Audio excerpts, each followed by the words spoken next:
Bienvenidos, es lunes 25 de junio de 2012. Gracias por estar con nosotros. Nos acompaña en la entrevista en línea que transmitimos en tiempo real desde la sala de redacción de la Prensa Gráfica. Saludos a quienes nos acompañan en nuestro país y el mundo a través de laprensagráfica.com, también a nuestros televidentes que están con nosotros en Canal 25 a las 9 de la noche y a quienes nos escuchan en GD Radio del grupo Dutriz Radio.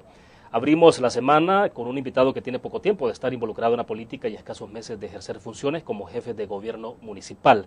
Con él vamos a conversar sobre temas centrales, perspectivas de elecciones 2014, rumbo de país y trabajo municipal. Bueno, varios temas en agenda, pues vamos a tener este día. En nuestros estudios, desde la sala de redacción de la Prensa Gráfica, nos acompaña Nayib Bukele. Él es alcalde del municipio de Nuevo Cuscatlán y alguien que en las últimas semanas también se ha mencionado como una posibilidad de fórmula presidencial en el FMLN. Pues bien, él nos acompaña en este momento. Nayib, bienvenido, un gusto. Gracias, William, por la invitación y un saludo a toda la gente que nos está viendo y nos está escuchando en la radio también. Perfecto. Nayib, para comenzar, hablemos un poco de temas menos locales, quizás más de carácter nacional, por la relevancia, por el interés que tienen, y me refiero concretamente a lo que está sucediendo en el FMLN. Quisiéramos conocer un poco tu opinión, sobre todo porque el fin de semana hemos escuchado declaraciones muy claras, bastante directas de Medardo González, el coordinador general del FMLN, hablando sobre la candidatura presidencial de Salvador Sánchez Serén. Prácticamente es ya el virtual candidato presidencial del FMLN. Me gustaría escuchar un poco tu opinión, puesto que eres del FMLN. Sí, claro que soy del FMLN. Yo creo que sí, la verdad es la candidatura que se vislumbra que va a ser. Hasta que se ratifique por la Convención Nacional, ninguna candidatura está firme. El mismo vicepresidente lo ha manifestado de que él va a esperar a que se ratifique, digamos, su candidatura. En lo personal, yo siempre he dicho que, bueno, una vez estábamos en un conversatorio en la UCA, y yo dije algo de que posiblemente al nicho que ve la entrevista en línea, no le va a parecer lo que voy a decir, pero lo dije en la UCA, tampoco a ese nicho le pareció. Y yo le dije que a mí me gustaría ver a Salvador Sánchez Serén de presidente. Y entonces, en el momento a la gente no le pareció lo que dije. Yo le dije, no, espérenme, les voy a hacer una pregunta. Entonces le dije, ¿quién de aquí, de todos los que están aquí, conoce al profesor? Y uno de los alumnos levantó la mano y dijo, yo no lo conocía, era uno de los compañeros, Sí. de los compañeros de ellos. Y dijo, yo le dije, bueno, ¿y tú crees que si alguien llegara con un maletín de dinero donde el profesor y le pidiera algo corrupto, él tomaría el maletín? Y me dijo, no lo tomaría. Entonces yo le dije, o sea, que es una persona honesta. Sí, es una persona honesta. Entonces yo les dije, ¿y ustedes no quisieran un presidente honesto? Entonces la gente se quedó con... Y yo le dije, miren, lo que sucede es que en El Salvador siempre hemos tenido los presidentes que merecemos. No por nada mágico, sino que simple y sencillamente porque los elegimos. Yo he escuchado aquí, por ejemplo, que se habla de que Mujica es aquí, que Mujica es un excelente presidente porque se ha quitado, creo que el 90%, el 70% de su salario, porque anda en moto, porque se corta el pelo en una barbería pobre, porque tiene una perrita aguacatera. Y todo el mundo, Mujica. Yo estoy seguro que en El Salvador no hubiera ganado Mujica. Porque aquí no nos gustan los presidentes como Mujica. Nos gustan los presidentes mediáticos, que se ven bien en televisión, que hablan bien, que se visten bien. No nos gustan los presidentes como Mujica. Por eso es que Chafik Handel no ganó en el 2004. Porque a nosotros no nos gustan los presidentes como Chafik Handel. Pero entonces, sobre esa lógica... Sí. Bueno, perdón, después la pregunta. La pregunta va a ser de que sobre esa lógica, entonces, ¿por qué apoyo a Salvador Sánchez Serén? Exactamente. Porque yo no lo estoy viendo desde el punto de vista electoral. Desde el punto de vista electoral, ya será el partido, que yo no tengo nada que ver en esa decisión, el que va a tomar qué opción le conviene o no le conviene. Pero para mí, desde un punto de vista filosófico, porque yo no tengo nada que ver en el aparato electoral del partido, pero para mí, desde un punto de vista filosófico, a mí me gustaría ver un candidato que venga de las entrañas del pueblo y que realmente represente lo que representa la gran mayoría de salvadoreños y además honesto y probo. Nosotros en El Salvador, como te digo, nunca hemos tenido un presidente como Salvador Sánchez Serén. Nunca hemos tenido un presidente que sabemos que es honesto. Hemos tenido presidentes mediáticos y ahí está como nos ha ido. Entonces yo siento que A mi criterio, yo sé que eso no le va a gustar a la mayoría de gente que digamos que nos puede ver en línea, tal vez los que nos ven en el canal, sí. Pero es la realidad, es lo que yo pienso, y independientemente además yo no soy el que elija, así que no, mi opinión tiene poco peso. Nayib, sobre esa base también, y siguiendo la lógica de lo que estás planteando, ¿estás a gusto con el presidente actual?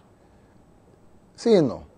Yo creo que en el caso de Mauricio, y humildemente lo digo porque realmente quién soy yo para, alcalde de un pueblito, para decirle al presidente qué es lo que hace o no hace bien, pero yo creo que se han cambiado varias cosas.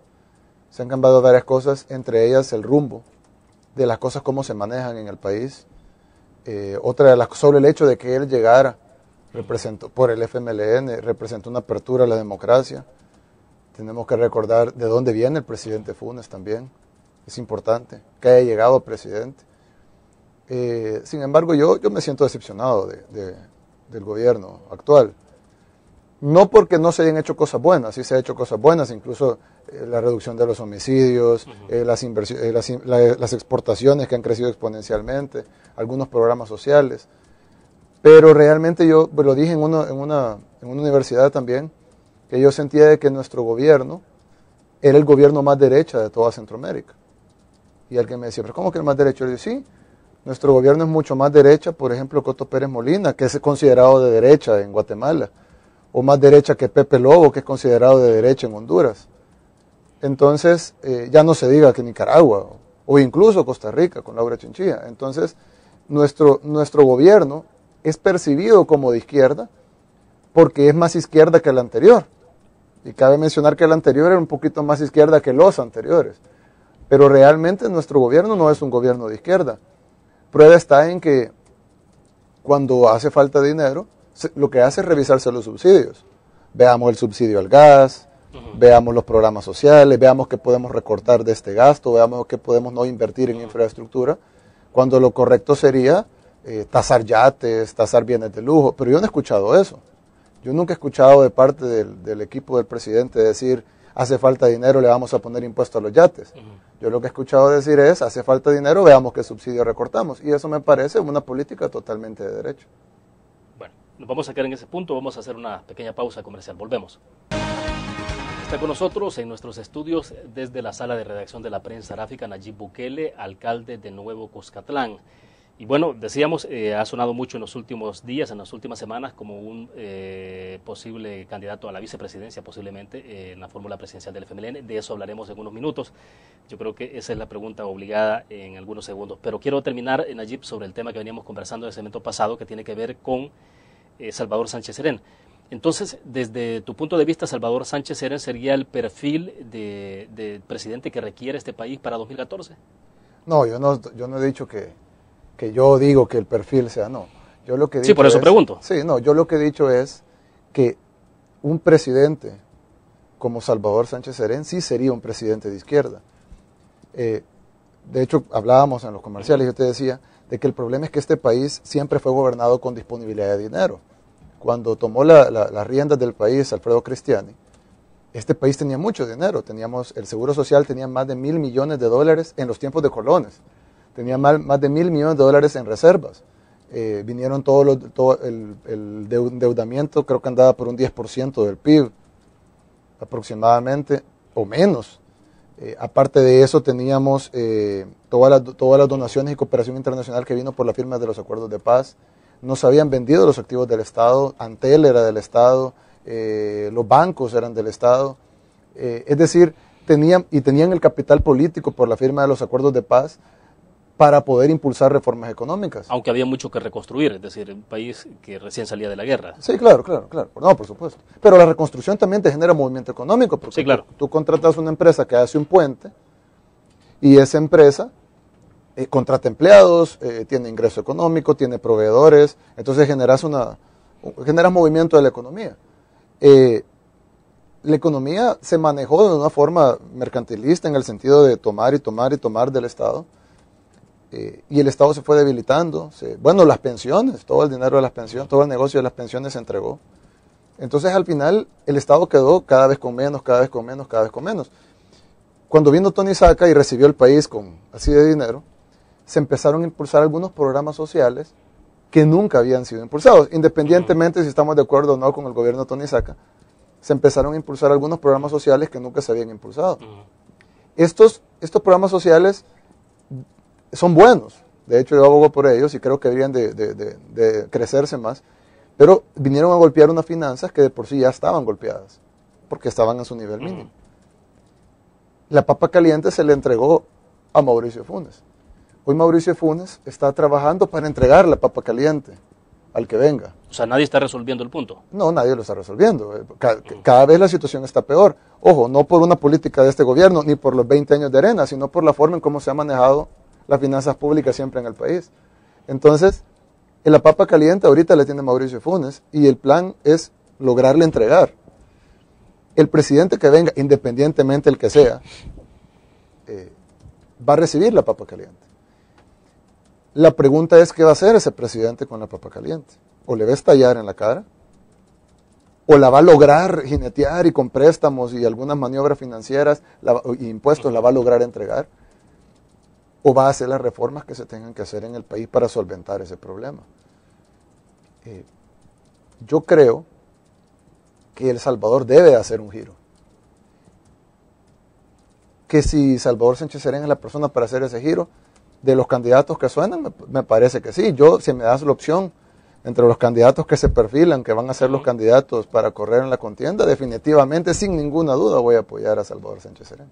Porque perteneces al FMLN. No, Uno pensaría que, bueno, obviamente tiene que apoyar a quien sea. No, yo no soy así, yo no soy un robot. Pero no, simple y sencillamente porque de los tres candidatos que se perfilan como posibles candidatos presidenciales o probables. Dentro del partido Arena, dentro de Gana. Exacto, dentro de los tres candidatos que se perfilan que pueden tener una posibilidad de ganar, la persona en la que yo más le confiaría el rumbo del país, por las razones que te dije anteriormente, sería Salvador Sánchez Serén. O sea, entonces, vuelvo, o sea, sí debe ser como el perfil más adecuado para 2014. Claro, sí. Ahora, ¿no hay probabilidades, Nayib, de que el FMLN esté reeditando un capítulo del pasado? Y claro, cada circunstancia es muy particular, son personajes distintos, pero hay bastantes similitudes. Y me refiero concretamente al nivel de empatía, de aceptaciones que puedan tener los candidatos. Y en este caso estamos hablando siempre de Sánchez Serén. Sí. Durante la elección presidencial, cuando compitió Chafik Handal con Tony Saca, esa parte no hay probabilidad de que se pueda reeditar a estas alturas, que veamos a un FMLN derrotado de la mano, como ocurrió con Chafik Handal, por todas las motivaciones obviamente que hay alrededor de esto, un líder histórico también. Ahora estamos hablando de otro líder que también de alguna forma es histórico en el FMLN, como Salvador Sánchez Serén. ¿No están ante esa posibilidad? Es probable, sí. Las encuestas ahí están, yo no vengo a mentir ni vengo a ser sobreoptimista, pero yo creo que yo no soy electorero, es decir,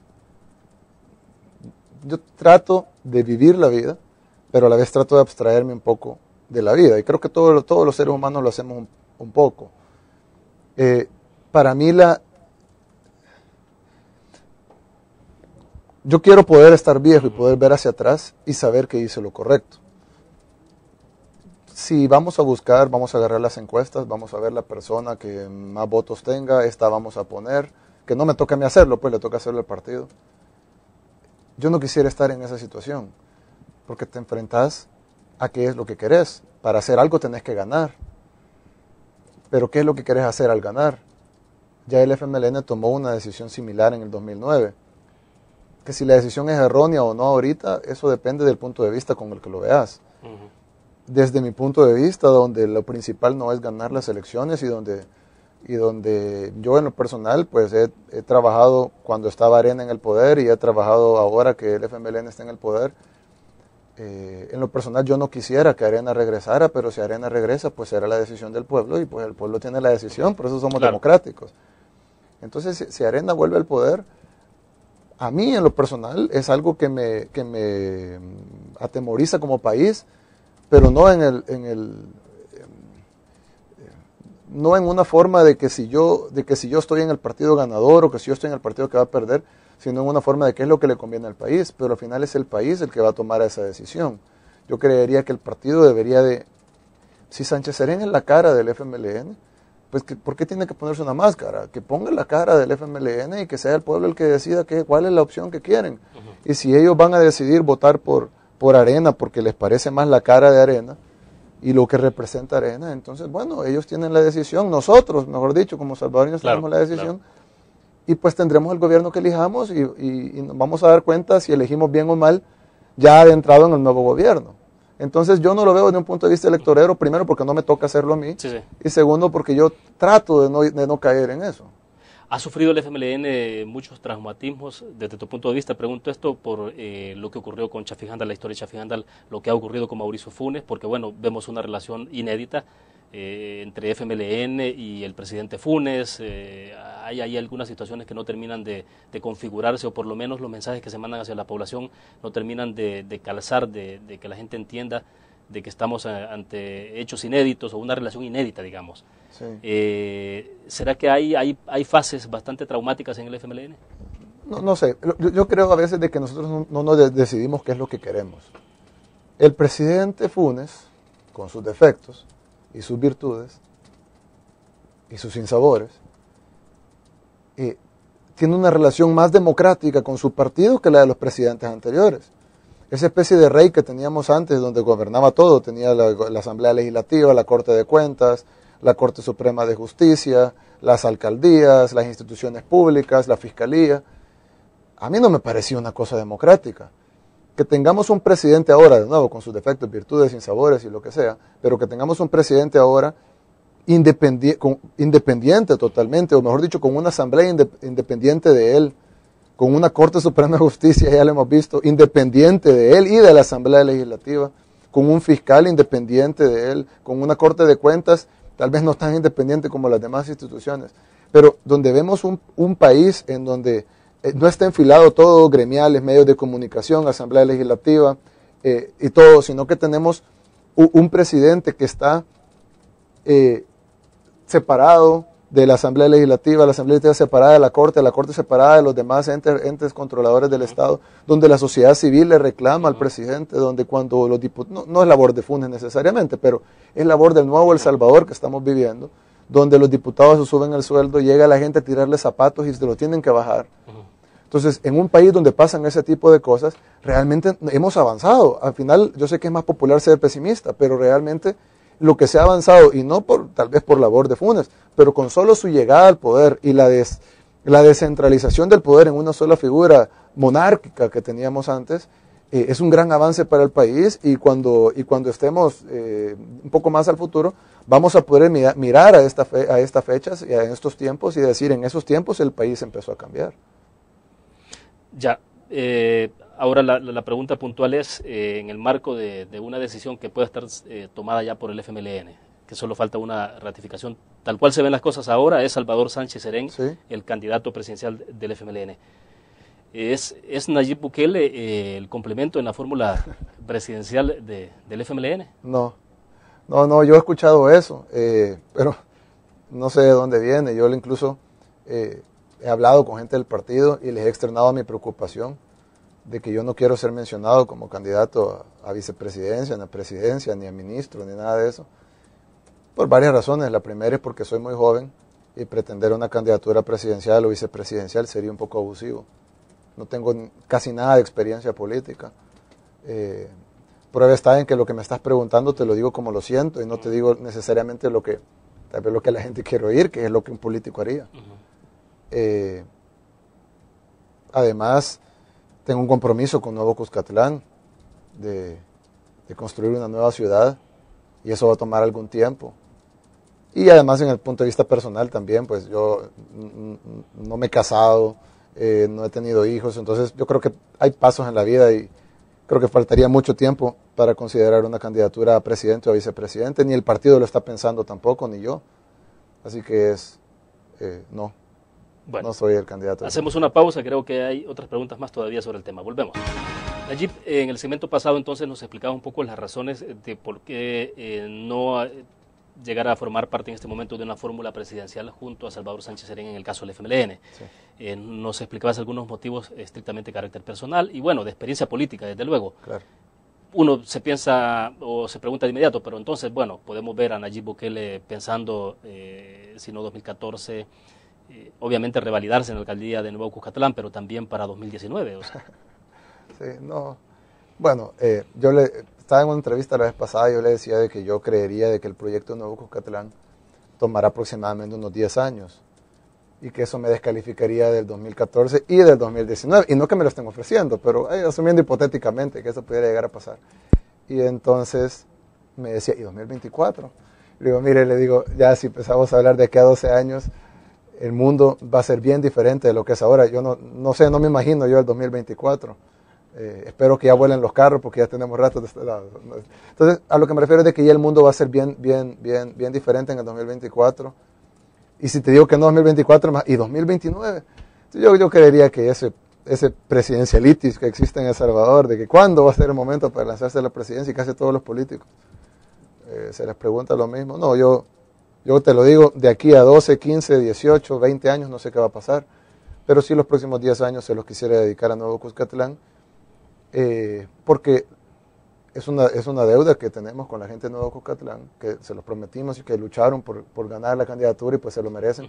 Pero además de eso también creo que va a contribuir un poco al país en el sentido de que de hacer un modelo de cómo se pueden hacer las cosas bien y no contagiarnos de presidencialitis. Nayib, pero debe ser de alguna manera un poco halagador, ¿no? Sí. Que se mencione a alguien, porque no a todos se les pregunta y obviamente no todos tienen el perfil de que en un momento determinado se mencionen como candidatos a una fórmula, a integrar una fórmula presidencial, que es el caso tuyo que se ha mencionado con el FMLN. Es decir, ¿cómo asumís eso? ¿Cómo asumís el hecho de que al interior del FMLN se pueda estar mencionando? Sí, bueno, no sé qué tanto se mencionará al interior del FMLN. Incluso yo... ¿De dónde entonces proviene más no sé. esto? No sé, yo incluso vi una entrevista donde el profesor decía de que el candidato del FMLN iba a ser un foráneo. Eso me descalificaría a mí porque yo no soy un foráneo, yo soy miembro del FMLN. Entonces no sé qué tanto se mencionará dentro del FMLN.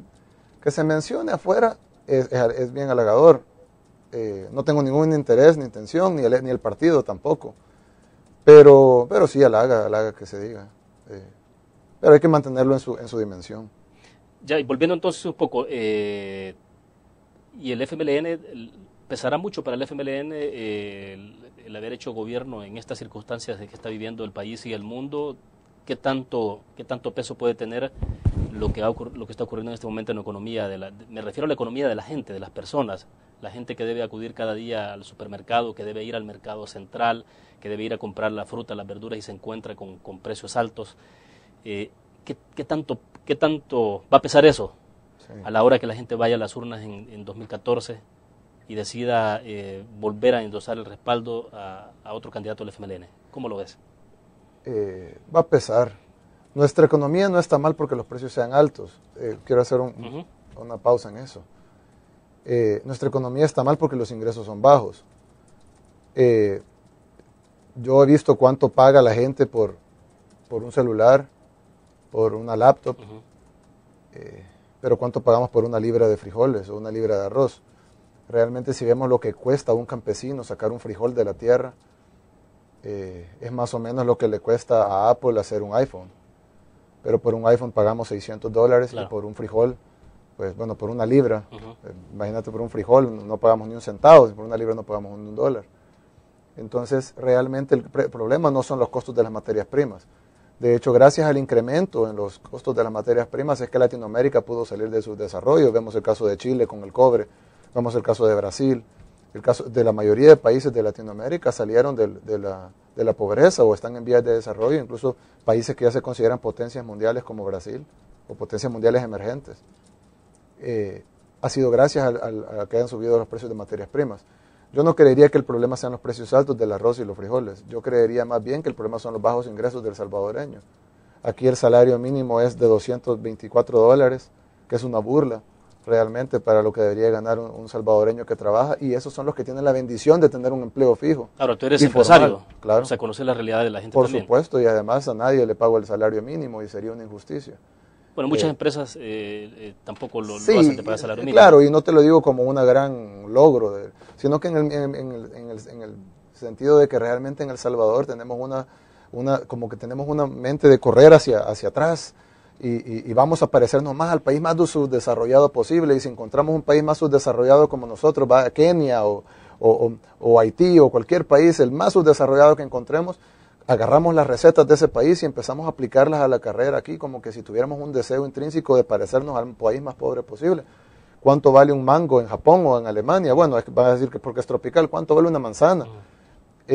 ¿Cuánto vale un sándwich en Nueva York? Es decir, realmente no son los precios de las cosas los problemas, porque tenés que pagar un buen precio por las cosas para que haya una cadena productiva. El problema es de que el salvadoreño no tiene para pagar. Aquí la gente, como te digo, los que tienen suerte, tienen un salario con un sueldo paupérrimo, miserable, que debería darnos vergüenza.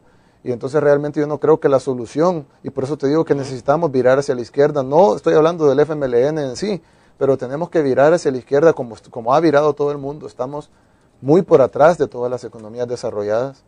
Vemos en el caso de Latinoamérica, los países que se han desarrollado o que están desarrollándose, Chile, Argentina, Brasil. El único país que se está desarrollando con política de derecha es Colombia, pero tendrá sus características especiales. Pero realmente nosotros como país debemos de quitarnos ese velo de tratar de correr hacia atrás y de tratar de ser más subdesarrollados y empezar a tratar de ser un poco más desarrollados y empezar a pagarle bien a nuestra gente y que realmente empiece a funcionar la economía, a hacer nuestros propios productos, nuestras propias materias primas, y eso pasa porque hay un buen precio en los frijoles y el maíz para que nuestros agricultores puedan subsistir. Pero volvemos, o sea, sí lo va a golpear. Esto claro, puede ser un golpe. Claro, si la gente sigue ganando $200, y eso que la gente que tiene trabajo, ya no se diga los que ganan 100 o que ganan 50, y tienen que pagar $1 por una libra de frijoles, realmente ha de ser carísimo. Pero no es porque sea caro el frijol, sino porque ellos están ganando muy poco. Así que sí, por las mismas políticas de derecha que se han seguido aplicando toda la vida en nuestro país, porque nunca hemos tenido un gobierno de izquierda, posiblemente nunca lo vamos a tener.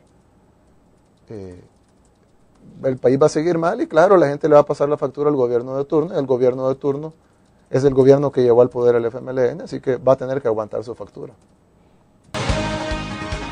Bueno, hemos hablado, no hemos hablado todavía del tema de municipalismo y lo vamos a abordar sin duda alguna, Nayib, pero hay otros temas que me interesan seguir explorando contigo y que tienen que ver más con una visión siempre de país y de ver cómo desde tu posición como empresario, como alcalde de Nuevo Cuscatlán, como un integrante del FMLN, pero ¿cuánto tiempo en el FMLN? ¿En militancia?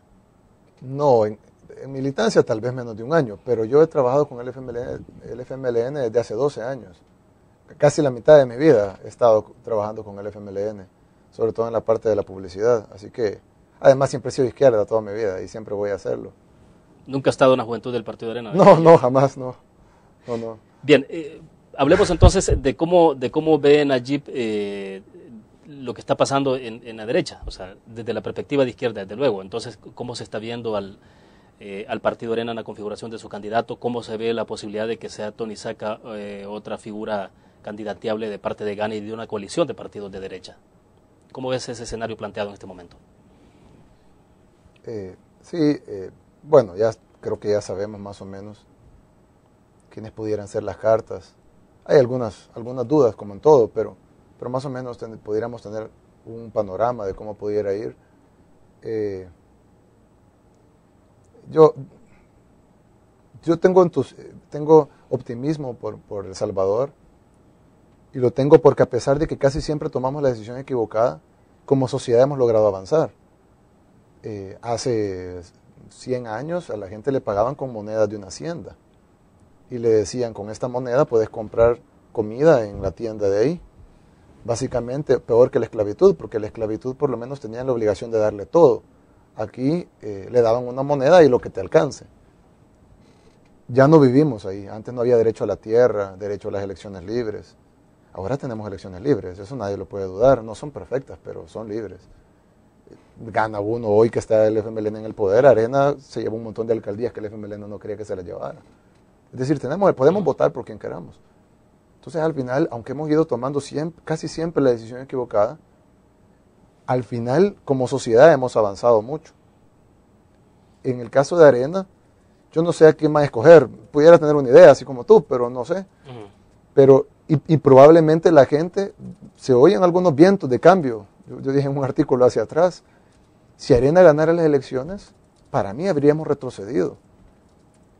Pero a la larga, y eso me decepciona un poco, pero a la larga, como sociedad siento que vamos avanzando cuando veo las redes sociales, los jóvenes cómo se involucran, las decisiones que han tenido que retractarse, diputados o funcionarios públicos, el alcalde de Apopa que se había duplicado el salario, se lo regresó como estaba por la presión de las redes sociales y de la denuncia ciudadana. Entonces, como sociedad hemos avanzado y eso es más esperanzador que quien está en el gobierno de turno. Por eso te decía que a mí en lo personal sí me decepcionaría de que ganara Arena, pero a la larga como país creo que vamos a pasar esos 5 años y vamos a seguir evolucionando como sociedad.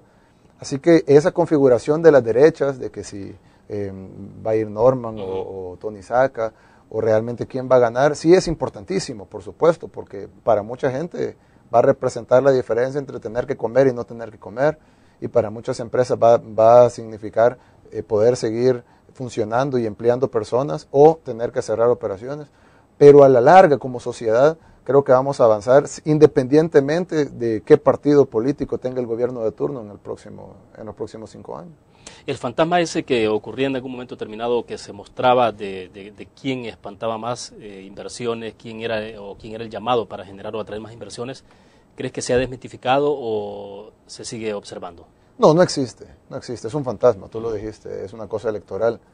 Los empresarios, te lo digo porque yo los he visto en cenas, en reuniones con altísimos funcionarios del FMLN y todos platican y se dan abrazos y cuentan chistes y realmente no existe. Eso es un manejo mediático de los grupos de derecha.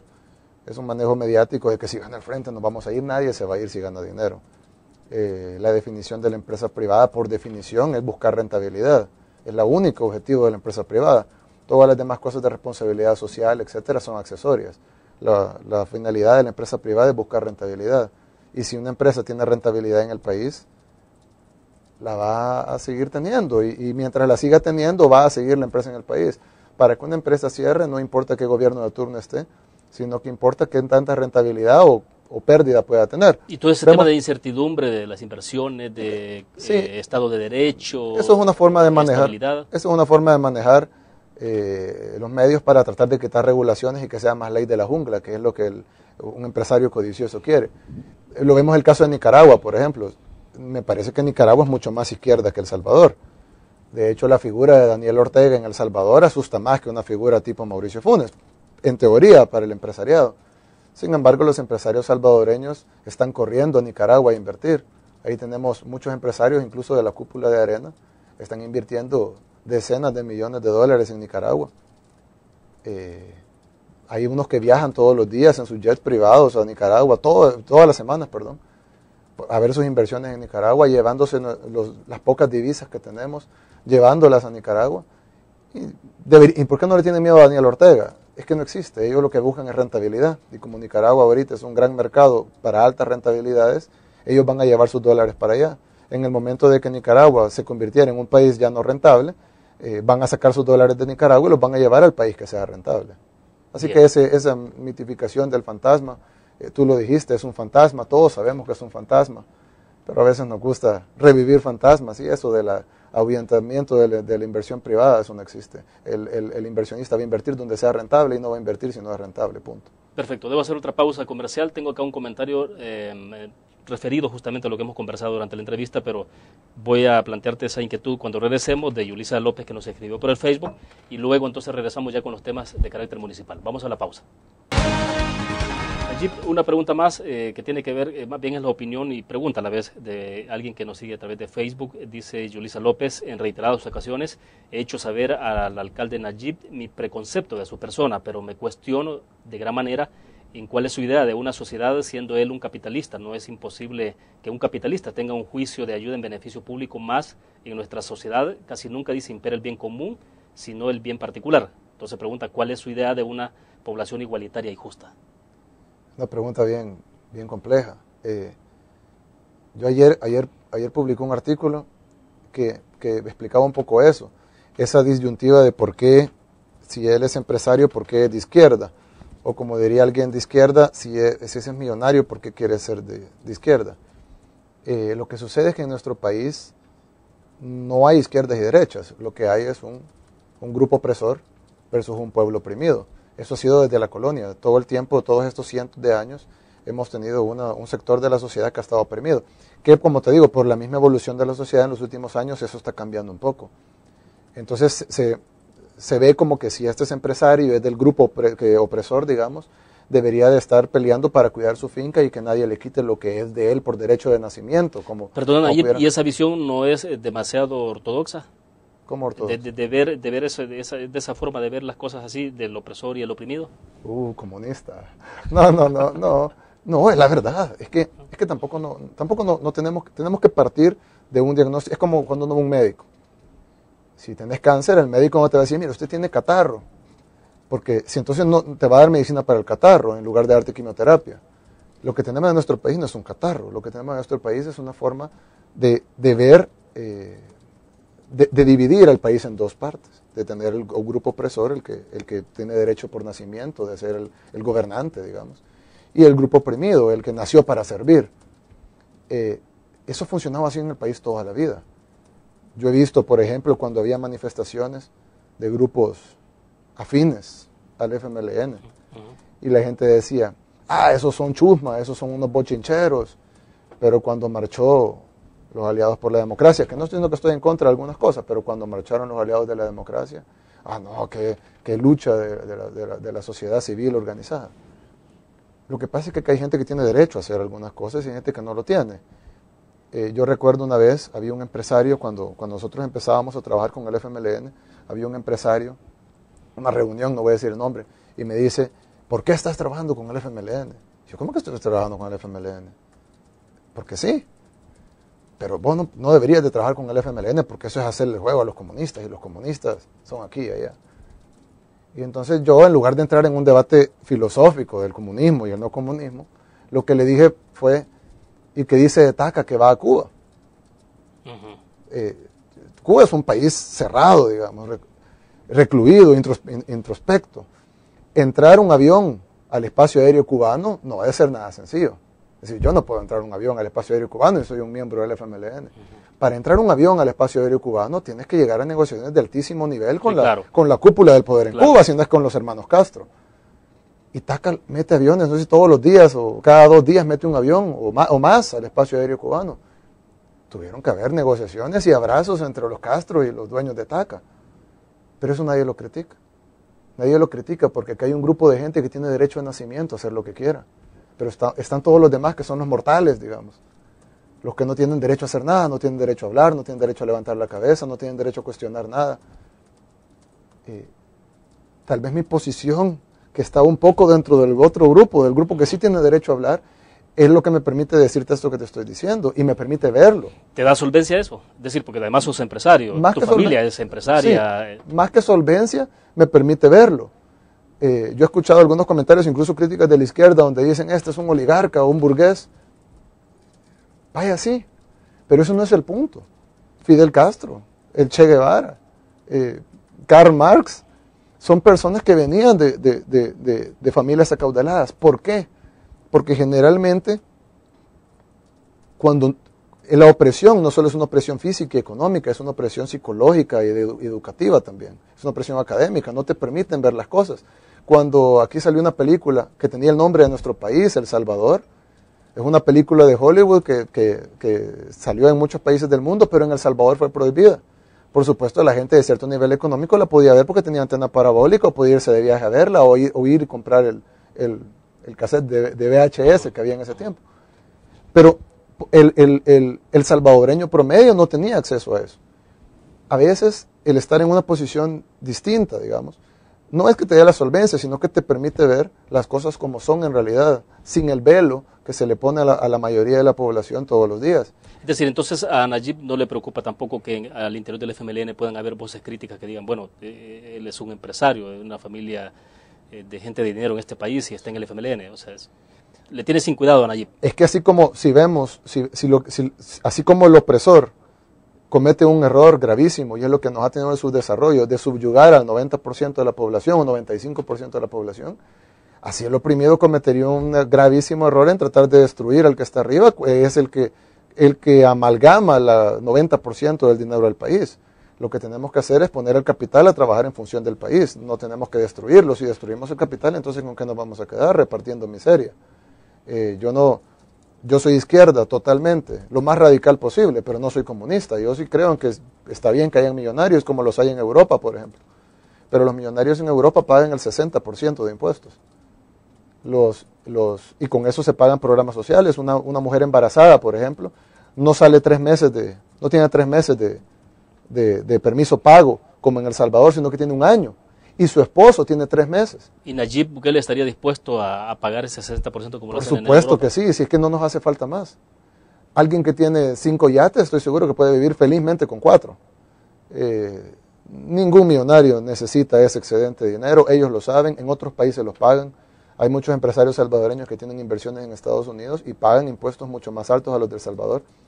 Y el punto no es de subirle impuestos a los ricos, el punto es de que los paguen. Aquí en El Salvador, una secretaria no se quita el impuesto. O sea, ya viene descontado en la planilla y cuando va al súper y compra algo va con impuestos.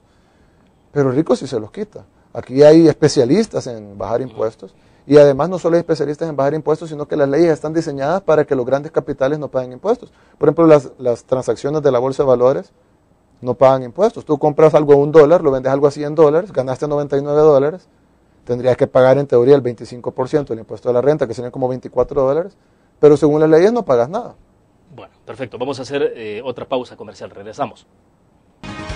Bueno, hay 2 comentarios acá en el Twitter, incluso de una cuenta anónima. No acostumbro mucho, Nayib, y debo aclararlo, leer a veces comentarios de cuentas anónimas porque, bueno, el anonimato pues se presta mucho, pero hay una puntual acá, por ejemplo, Jessica-Mar, obviamente con su nombre y apellido, dice ella: éxitos en su gestión, se sabe que no está en el hueso por dinero, no se vaya a embriagar de poder, es una recomendación. Y el Broso, que escribe a través del Twitter siempre, pero bueno, en una cuenta anónima, él dice que Nayib Bukele está mintiendo a W. Meléndez, dice, porque a él ya le ofrecieron la candidatura y que no esté mintiendo tampoco. Bueno, son 2 comentarios, Nayib.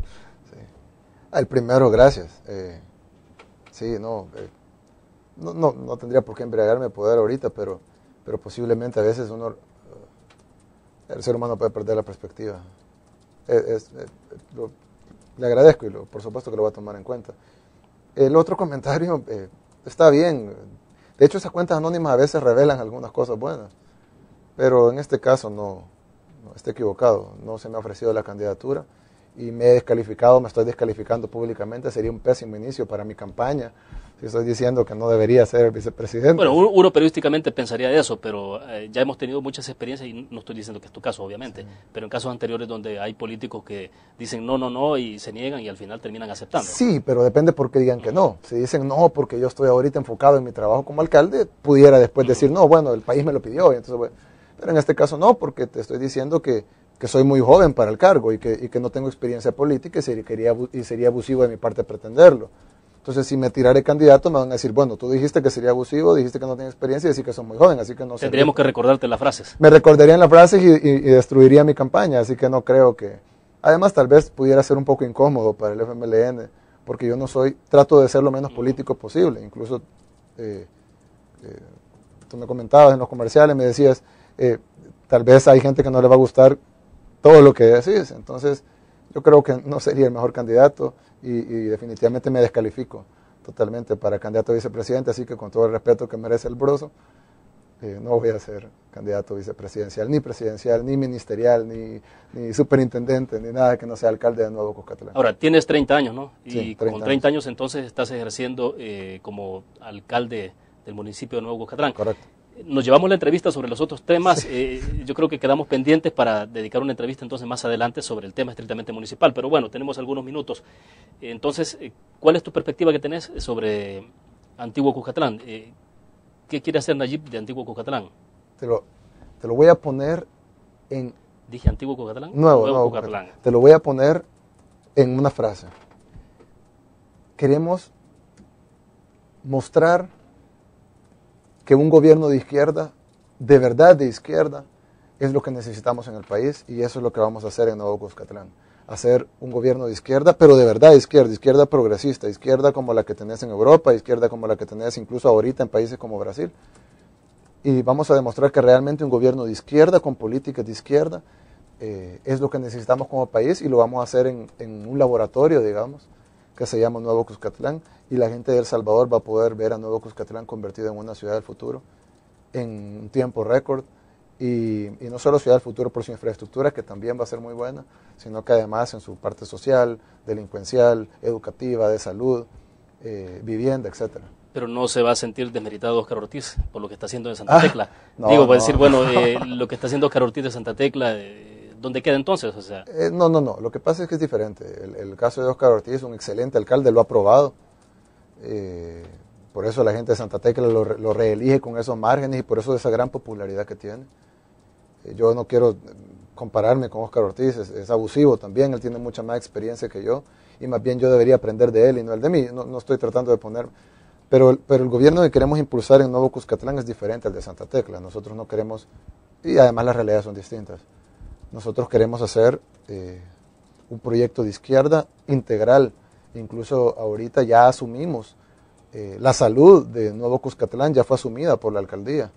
Hay una clínica del gobierno, que es una clínica tradicional del gobierno, que cierra a las 3 de la tarde. Nosotros hemos puesto una clínica a 100 metros de la clínica del gobierno.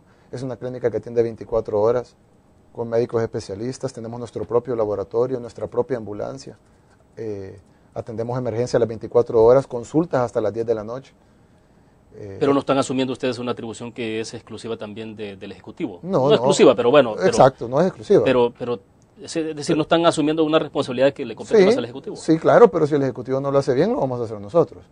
Nosotros queremos emplear un proyecto integral en Nuevo Cuscatlán que incluso asuma las tareas que normalmente las asumiría el Ejecutivo, como la protección del medio ambiente, como la salud, parte de la educación, infraestructura, calles, seguridad pública, transporte. Entonces nosotros vamos a implementar un proyecto de izquierda totalmente distinto de los demás proyectos que hay, no porque seamos mejores ni peores, sino porque es distinto. Y queremos que sea no solo un beneficio palpable para los habitantes de Nuevo Cuscatlán, sino que además que sea un ejemplo para el resto del país de que las cosas sí se pueden hacer bien y que los salvadoreños no tenemos por qué estar condenados a ser un país subdesarrollado. Bueno, se nos fue el tiempo y digo, me quedo pendiente entonces para que conversemos en otra entrevista exclusivamente sobre el tema municipal, porque se nos fue sobre los otros temas que, bueno, son temas de nación, son temas de país. Gracias, Nayib, por tu tiempo. Muy Gracias, gentil. Willem, y un saludo a toda la gente que nos escuchó y que nos ve a través del internet y en la noche a través del Canal 25. Bueno, perfecto. Terminamos la entrevista en línea de esta manera. Les recuerdo, mañana estará con nosotros Rodolfo Parker, secretario general del Partido de la Esperanza. Vamos a conversar del tema político. Y el día miércoles nos acompañará Medardo González, coordinador general del FMLN, justamente para hablar del tema de candidaturas. Nos vemos entonces.